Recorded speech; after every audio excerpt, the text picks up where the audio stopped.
Assalamualaikum warahmatullahi wabarakatuh. Halo pemirsa, kembali lagi di Laudia Story, kanal yang menyajikan kisah nyata paling menggemparkan dari berbagai daerah di Indonesia. Pemirsa, Surabaya digegerkan dengan sebuah peristiwa yang tak masuk akal. Seorang wanita tega menghabisi pacarnya sendiri, dan yang lebih mengejutkan, jasad sang pria ditemukan sudah dalam bentuk sosis di dapur rumahnya. Mari kita mulai ceritanya. Surabaya, kota yang dikenal sibuk dengan hiruk-pikuk industrinya, kini menyimpan kisah yang sulit dipercaya. Di balik deretan rumah sederhana di kawasan Tambak Sari, ada sepasang kekasih yang dulu sempat menjadi buah bibir warga sekitar karena kedekatan mereka. Namanya Rani, seorang wanita berusia 27 tahun yang bekerja di pabrik olahan makanan, dan pacarnya, Arif, seorang pria berusia 29 tahun yang bekerja di tempat yang sama. Keduanya pertama kali bertemu di bagian produksi, saat sedang mengolah daging untuk dijadikan sosis kemasan. Siapa sangka, dari tempat kerja itulah benih cinta tumbuh. Cinta yang kelak justru berakhir di dapur dengan kisah yang mengerikan. Menurut rekan-rekan kerjanya, Rani dan Arif dikenal sebagai pasangan yang serasi. Setiap jam istirahat, keduanya sering terlihat makan bersama di kantin pabrik. Arif dikenal perhatian, sementara Rani dikenal sebagai sosok yang lembut dan penyayang. Tak sedikit yang mengira mereka akan segera menikah, apalagi Rani sering bercerita tentang impiannya membuka usaha kecil di rumah, menjual sosis buatan sendiri dari resep yang mereka pelajari di pabrik. Warga sekitar pun ikut mendukung. Bahkan beberapa tetangga sempat mencicipi sosis buatan Rani yang rasanya tak kalah dengan produk di pasaran. Semua berjalan baik, hingga perlahan hubungan mereka berubah arah. Sekitar 2 bulan terakhir sebelum kejadian, hubungan Rani dan Arif dikabarkan mulai renggang. Beberapa kali warga mendengar suara pertengkaran dari rumah kontrakan mereka yang sempit namun rapi. Rani yang dikenal sabar, mulai sering terlihat murung. Ada yang mengatakan bahwa Arif mulai jarang pulang, dan ada pula yang menyebut ia sedang dekat dengan wanita lain di pabrik. Isu itu menjadi pembicaraan hangat di kalangan tetangga, namun tak ada yang benar-benar tahu apa yang terjadi di antara mereka. Rani yang dulu ramah dan mudah tersenyum, kini lebih sering menutup diri. Ia jarang keluar rumah, dan bahkan tak lagi terlihat berjualan sosis di depan rumah seperti biasanya. Beberapa teman dekat Rani mengatakan bahwa ia sempat curhat tentang perasaan cemburu yang sulit ia bendung. Arif, menurutnya, mulai berubah dingin dan sering beralasan sibuk lembur. Namun malam demi malam, Rani justru kerap melihat pesan di ponsel Arif yang membuatnya gelisah. "Aku cuma ingin dia jujur," begitu kata Rani kepada salah satu sahabatnya. Di sisi lain, Arif merasa Rani terlalu mengekang. Hubungan yang dulu penuh kasih, kini berubah menjadi saling curiga dan saling menyalahkan. Namun, di tengah pertengkaran itu, Rani tetap berusaha mempertahankan hubungan mereka. Ia terus membuat sosis buatan tangan di dapurnya, seolah ingin membuktikan bahwa ia masih bisa menjalani impian yang dulu mereka rencanakan bersama. Setiap pagi, aroma daging olahan tercium dari dapurnya. Beberapa tetangga mengira bisnisnya mulai berkembang lagi, padahal di dalam hati Rani sedang bergolak perasaan kecewa dan marah yang tak bisa ia kendalikan. Hari-hari itu terasa berat bagi Rani. Suara bising mesin pabrik, aroma daging mentah, dan bayangan wajah Arif selalu menghantui pikirannya. Ia seperti tak mampu lagi membedakan antara cinta dan amarah. Cinta yang dulu membuatnya tersenyum, kini justru menyesakkan dada. Ia ingin mempertahankan, tapi juga ingin melepaskan. Hingga suatu malam, sebuah peristiwa akan mengubah hidup Rani untuk selamanya, dan membawa Surabaya dalam keheningan yang tak akan pernah dilupakan. Malam itu, suasana di rumah kontrakan kecil milik Rani terasa berbeda dari biasanya. Hujan baru saja reda, menyisakan udara lembab yang menusuk ke dalam kamar. Dari luar, rumah itu tampak tenang, namun di dalamnya tengah berkecamuk emosi yang sulit dikendalikan. Arif baru pulang sekitar pukul 9 malam dengan wajah lelah. Ia meletakkan jaket di kursi ruang tamu tanpa banyak bicara. Rani yang sedari sore menunggu, langsung menatapnya dengan tatapan penuh curiga. "Dari mana kamu?" tanya Rani dengan nada pelan namun bergetar. Arif tak menjawab, hanya membuka ponsel dan duduk di kursi. Hening sesaat, hingga suara notifikasi dari ponsel Arif terdengar. Rani mendekat, mencoba melihat layar, namun Arif dengan cepat menyembunyikannya. "Jangan mulai lagi, Ran. Aku capek," katanya datar. Tapi bagi Rani, kata-kata itu seperti bensin yang menyulut api di dalam dadanya. Perdebatan pun pecah. Suara mereka meninggi, bergantian saling menuduh dan menyalahkan. Rani menuntut kejelasan, sementara Arif berusaha menghindar. "Aku cuma kerja, gak ada siapa-siapa," teriak Arif. Namun Rani tak percaya. Ia merasa dibohongi, merasa dikhianati. Beberapa kali tangis Rani pecah, namun setiap air mata yang jatuh justru semakin memperkeruh suasana. Barang-barang di meja dapur berjatuhan saat Rani tanpa sadar menepisnya dengan tangan gemetar. Panci, sendok, dan bahan sosis berserakan di lantai, menjadi saksi pertengkaran yang semakin panas. Warga sekitar sempat mendengar suara gaduh malam itu, tapi mereka enggan ikut campur. "Mereka memang sering ribut," kata salah satu tetangga keesokan harinya. Tak ada yang menyangka, pertengkaran malam itu akan menjadi yang terakhir kalinya mereka mendengar suara Arif. Rani tak mampu lagi menahan emosinya. Semua rasa sakit hati, cemburu, dan amarah yang menumpuk berhari-hari meledak dalam satu waktu. Suasana malam berubah tegang. Dari luar, hanya terdengar suara hujan gerimis yang jatuh di atap seng. Namun di dalam rumah, situasi berubah menjadi hening. Tak ada lagi teriakan, tak ada lagi bentakan. Hanya suara napas berat Rani yang tersengal, dan pandangannya kosong menatap lantai yang berantakan. Beberapa jam kemudian, lampu di rumah itu tetap menyala, meski waktu sudah menunjukkan lewat tengah malam. Warga mengira mereka hanya belum tidur karena habis bertengkar. Tak ada yang tahu, sesuatu yang mengerikan baru saja terjadi di balik pintu yang tertutup rapat itu. Keesokan paginya, rumah Rani tampak sunyi. Tak ada tanda-tanda kehidupan. Gorden jendela tertutup, dan suara mesin pembuat sosis samar terdengar dari dapur. Warga sempat heran karena biasanya Rani akan keluar membeli bahan di pasar. Namun hari itu, tak ada satupun yang melihatnya. Semua masih mengira pasangan itu hanya butuh waktu untuk menenangkan diri. Tapi ternyata, diamnya rumah itu menyimpan rahasia gelap yang akan segera terbongkar. Hujan deras yang mengguyur Surabaya malam itu seolah ikut menyembunyikan tragedi yang sedang terjadi di sebuah rumah kecil di kawasan Tambaksari. Rani duduk terdiam di lantai dapur, menatap kosong ke arah meja yang dipenuhi sisa bahan makanan. Di hadapannya, Arif tergeletak tak berdaya. Tak ada suara, hanya bunyi hujan dan isak kecil yang sesekali keluar dari bibir Rani. Dalam sekejap, cinta yang dulu ia perjuangkan berubah menjadi bencana besar yang tak mungkin ia perbaiki. Menurut penyelidikan yang dilakukan kemudian, malam itu menjadi puncak dari semua emosi yang telah menumpuk selama berminggu-minggu. Rani mengaku dirinya tak lagi mampu menahan amarah. Pertengkaran kecil yang seharusnya bisa diselesaikan dengan bicara berubah menjadi dorongan emosional yang tak terkendali. Saat Arif berusaha meninggalkan rumah, Rani menahannya di dapur, tempat yang selama ini menjadi sumber kebersamaan mereka. Di sanalah, segalanya berakhir dengan cara yang tragis. Waktu terasa berjalan sangat lambat bagi Rani malam itu. Setelah kesunyian menguasai rumahnya, ia hanya terduduk, menangis tanpa suara. Air matanya bercampur dengan rasa panik dan ketakutan. Ia sadar apa yang baru saja terjadi tak bisa diulang.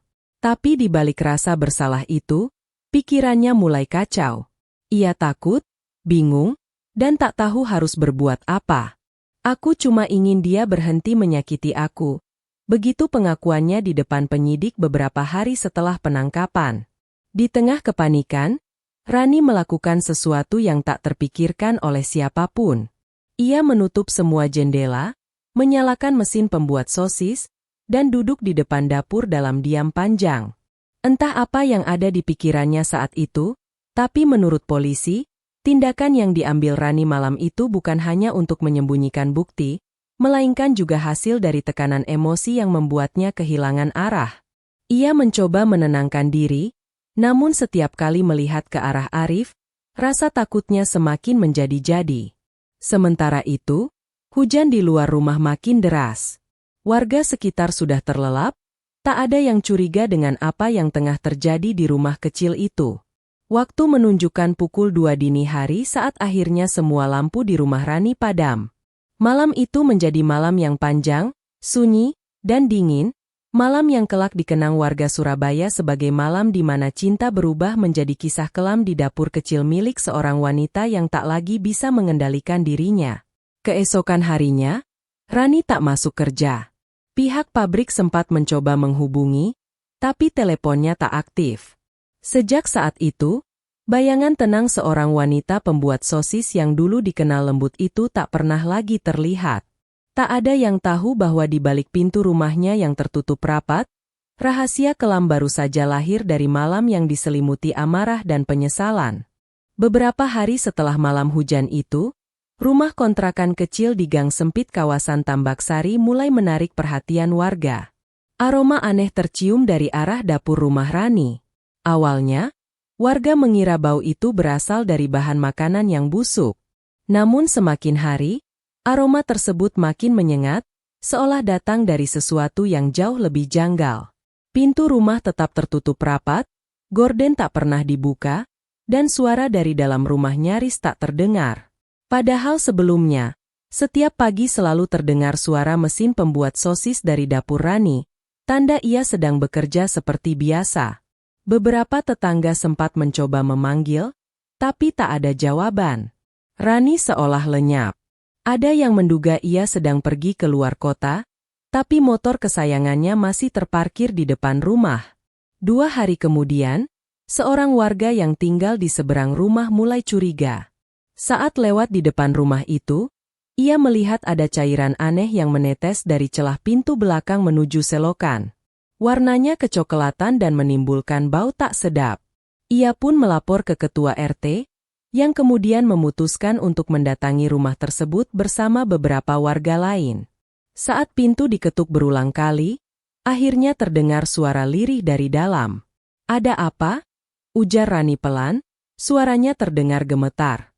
Warga menjawab bahwa mereka hanya ingin memastikan keadaannya. Namun bukannya membuka, Rani justru meminta mereka pergi. Hal itu semakin membuat warga yakin ada sesuatu yang disembunyikan. Setelah berdiskusi, warga akhirnya memanggil pihak kepolisian untuk memastikan keadaan di dalam rumah tersebut. Tak lama kemudian, polisi datang bersama petugas keamanan setempat. Ketika pintu dibuka paksa, aroma busuk langsung menyergap seluruh ruangan. Beberapa warga menutup hidung, bahkan ada yang menjerit ketakutan. Di dapur, petugas menemukan sesuatu yang membuat mereka terdiam. Beberapa kantong plastik berisi potongan daging yang belum sempat diolah, mesin pembuat sosis yang masih menempel di meja, dan di atas kompor terdapat panci besar berisi adonan yang sudah menggumpal. Di sekitar meja dapur, ditemukan pula benda-benda tajam dan sisa darah yang telah mengering. Awalnya, polisi mengira Rani tengah membuat sosis seperti biasanya. Namun kecurigaan muncul ketika salah satu petugas melihat ada perbedaan bentuk dan warna pada daging cincang di dalam wadah. Pemeriksaan awal di tempat langsung membuat bulu kuduk berdiri, karena potongan itu bukan berasal dari hewan. Sementara Rani hanya duduk di sudut dapur dengan wajah pucat, tangan gemetar, dan mata kosong menatap lantai. Semua orang panik, ada yang teriak, ada yang langsung keluar rumah, kata salah satu saksi yang ikut menyaksikan penggerebekan malam itu. Pihak kepolisian segera mengevakuasi Rani dan menutup area rumah untuk pemeriksaan lebih lanjut. Tak butuh waktu lama bagi penyidik untuk menemukan fakta mencengangkan. Sebagian daging yang disimpan di lemari pendingin adalah bagian tubuh manusia. Rumah yang dulu ramai dengan aroma sosis buatan tangan kini berubah menjadi tempat penyelidikan kasus yang menggemparkan seluruh Surabaya. Warga sekitar sulit mempercayai kenyataan itu. Mereka yang mengenal Rani sebagai wanita pendiam dan rajin, tak pernah menyangka dapur yang dulu menjadi sumber penghasilan, kini menjadi tempat yang menyimpan rahasia paling kelam dalam sejarah lingkungan itu. Malam penggerebekan itu menjadi awal dari terkuaknya rahasia besar yang selama ini disembunyikan Rani. Setelah diamankan polisi, ia dibawa ke kantor kepolisian dengan wajah pucat dan langkah gontai.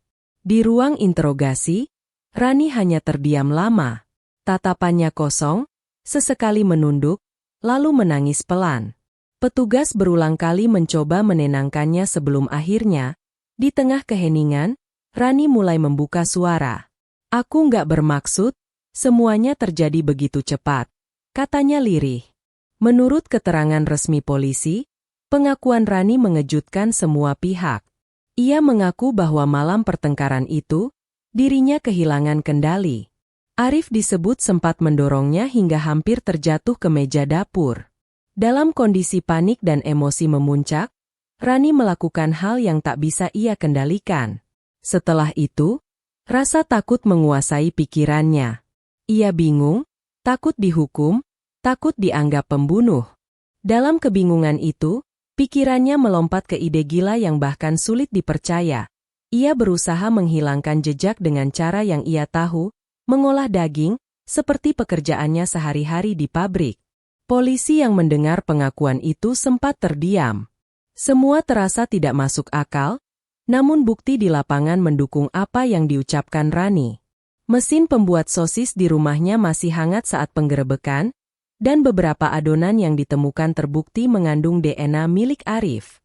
Rani mengatakan bahwa dirinya sama sekali tidak berniat menjual hasil olahan itu, namun hanya ingin menghapus semua jejak.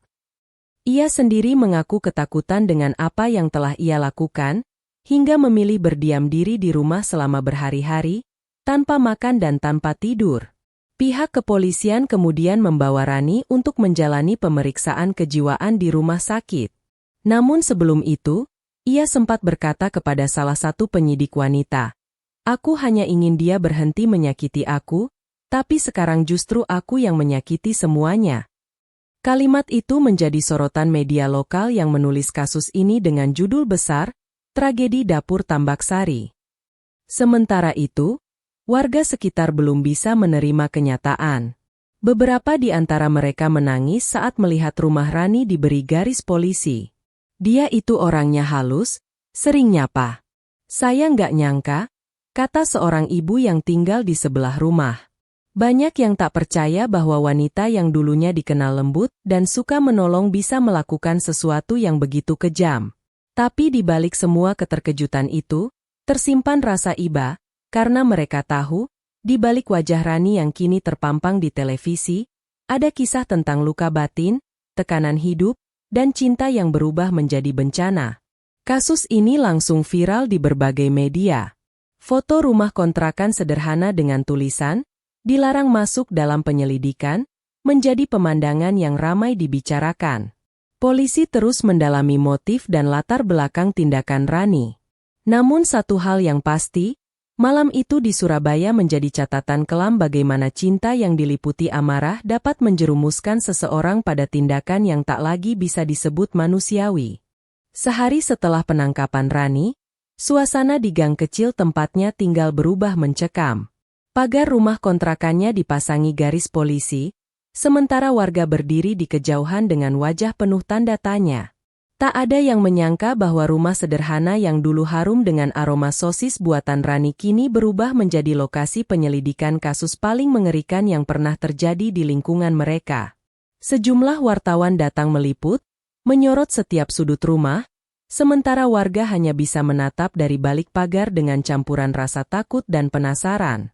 "Dia itu baik, sopan, sering kasih sosis gratis buat anak-anak sini," ujar seorang ibu sambil menahan tangis.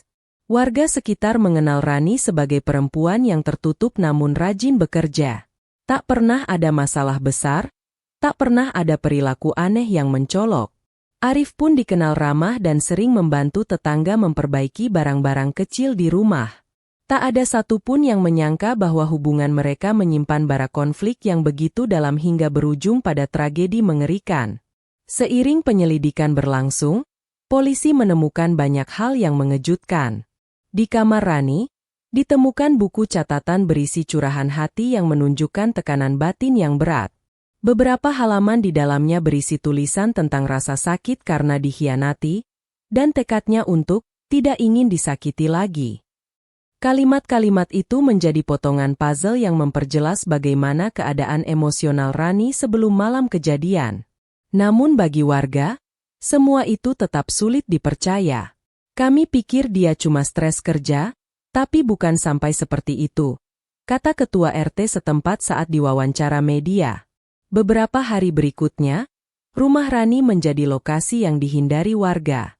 Anak-anak dilarang bermain di sekitar sana, bahkan ada yang percaya bahwa rumah itu kini angker. Setiap malam, lampu jalan di depan rumah menyala sendirian, menerangi keheningan yang membuat bulu kuduk berdiri. Sementara di media sosial, kisah ini viral dengan berbagai opini yang beredar. Sebagian mengecam, sebagian iba, sebagian lain tak bisa membedakan antara rasa ngeri dan rasa kasihan. Namun di tengah sorotan publik, ada satu hal yang terus terngiang bagi mereka yang mengenal Rani. Bagaimana seseorang yang begitu lembut bisa berubah drastis hanya karena tekanan batin dan rasa dikhianati. Para tetangga, terutama ibu-ibu yang dulu sering membeli sosis buatan Rani, kini merasa ngeri setiap kali mengingat aroma dari dapur itu. Saya masih ingat, dulu dia selalu bilang kalau masak itu harus pakai hati. Tapi siapa sangka, dari dapur itu justru muncul tragedi yang tak akan pernah kami lupakan, ujar salah satu warga. Hari-hari berlalu, namun bayangan peristiwa itu tetap membekas. Rumah kecil itu kini seolah menjadi simbol bahwa tidak semua senyum di permukaan menunjukkan ketenangan hati di dalam. Banyak warga yang kini lebih berhati-hati terhadap tetangga mereka sendiri, takut bila di balik pintu rumah yang tampak damai ternyata tersimpan luka yang belum tersembuhkan. Kasus Rani menjadi perbincangan panjang di warung, di pasar, bahkan di media nasional. Surabaya belum pernah seterkejut ini. Dan di tengah hiruk-pikuk kota, aroma sosis buatan Rani kini hanya tinggal kenangan yang mengerikan bagi mereka yang pernah mengenalnya. Beberapa minggu setelah pengungkapan kasus itu, nama Rani terus menghiasi pemberitaan di televisi, media daring, hingga koran pagi. Dari wajah lembutnya yang kini terpampang dalam seragam tahanan, publik melihat sosok yang dulu biasa saja berubah menjadi simbol dari amarah yang tak terkendali. Di ruang tahanan wanita Polrestabes Surabaya, Rani menjalani hari-harinya dalam diam. Setiap kali petugas menanyainya, ia hanya menjawab singkat, suaranya lirih, seolah tak lagi punya tenaga untuk membela diri. Aku menyesal, katanya pelan, tapi semua sudah terjadi. Proses penyidikan terus berjalan. Polisi menemukan bukti kuat bahwa tindakan Rani dilakukan secara spontan dalam kondisi emosi tak stabil. Namun begitu, perbuatannya tetap dikategorikan sebagai pembunuhan berencana karena ia berusaha menghilangkan jejak setelah kejadian. Pengadilan pun menjadi sorotan publik. Dalam ruang sidang yang dipenuhi wartawan, Rani duduk menunduk sepanjang persidangan.